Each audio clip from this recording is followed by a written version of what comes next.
मला काय म्हणायचं आहे, जसं मी केलं तसं तुम्ही सुद्धा करू शकता. अरे करायचं. तुम्ही आई झाला आहात ना, अजून ताकद वाढली असं समजा.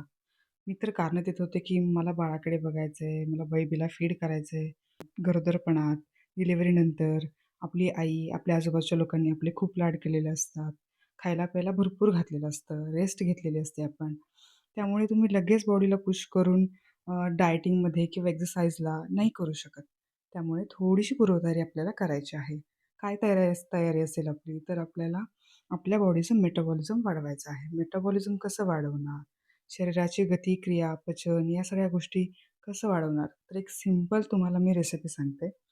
आपल्याला माहिती आहे की बांबू वेट लूज करायचे म्हणजे आपल्याला डिटॉक्सिफाय आपली बॉडी करावी लागणार.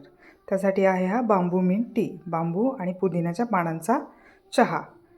तर अर्धा ग्लास पाण्यामध्ये 1 चमचा पावडरही टाकून आपण चहा करणार आहोत. त्यात इम्पॉर्टंट घटक जो आहे सिलिका, ते आपल्या बॉडीमध्ये जे कोलॅजिन नावाचं प्रोटीन आहे, जे ओव्हरऑल बॉडीच्या आपल्या नूतनीकरणासाठी महत्त्वाचं आहे, ते जे आहे वाढवणार आहे. तुमची बॉडी डिटॉक्सिफाय होईल आणि वेट मॅनेजमेंटमध्ये सुद्धा हेल्प होईल. पोट साफ होईल. या सगळ्या गोष्टींसाठी हा चहा नक्की ट्राय करून बघा. Thank you.